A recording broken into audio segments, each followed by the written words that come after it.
Hello everyone, my name is Trevor Tuchatowski, and for my evolutionary prompt, I decided to cover the Bombardier Beetle. I think they're an incredibly interesting species, and hopefully by the end of this presentation you will as well. So here is the Bombardier Beetle.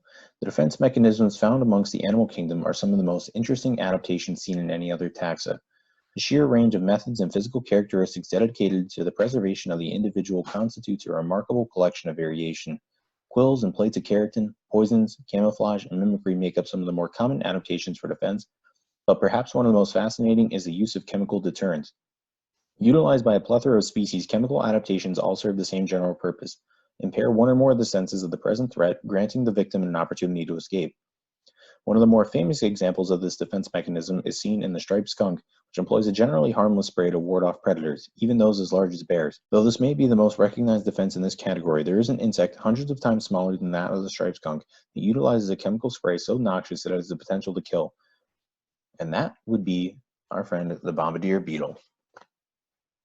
As you can see here from this image on the right, Bombardier beetles are known for their intense chemical spray. So, possibly the most volatile internal structure of any animal, the Bombardier beetle meanders through its daily life with an abdomen full of chemicals capable of obliterating them from the inside out. Separate reservoirs containing hydroquinone and hydrogen peroxide respectively, mix in the presence of a catalyzing enzyme to produce a potent concoction very few predators can contend with. Interestingly enough, the violent tendency of this chemical reaction is what makes it so effective. The increased rate of reaction prompted by the enzymes causes the mixture to reach almost boiling temperatures and erupt from the insect with a discernible pop, resulting in a powerful spray and a lasting mist of irritating components. Hydroquinone and hydrogen peroxide are not uncommon in the insect world, but the Bombardier beetle's uniqueness stems from their ability to weaponize and amplify the normally mild reaction. This, paired with the beetle's ability to repeatedly expel these chemicals and alter the trajectory of the blast, makes for an almost unfair defensive advantage. Evolutionary confusion. From an evolutionary standpoint, the existence of the bombardier beetle seems almost implausible. The biological processes of this interesting insect have only been thoroughly observed over the last several decades, stumping researchers as to how the organism has evolved to contain and manipulate such volatile substances.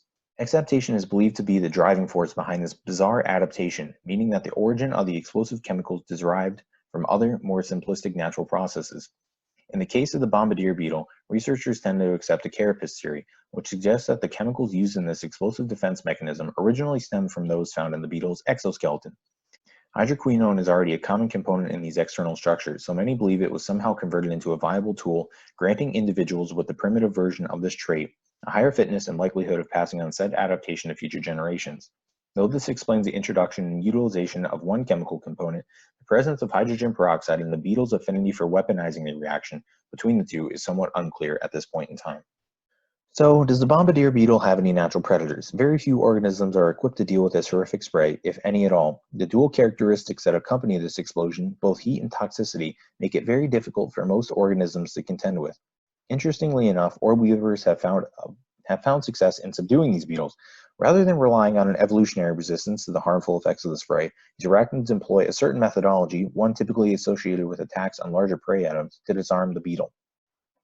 This tactic involves delivering several consecutive strikes to the stuck insect, continually exhausting the beetle.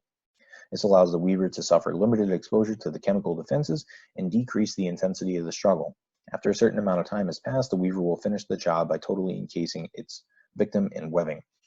And as you can see here in this little diagram provided by Eisner and Dean, you can see the process that the weaver goes through to wrap up its prey, undergoing this process of consecutive strikes.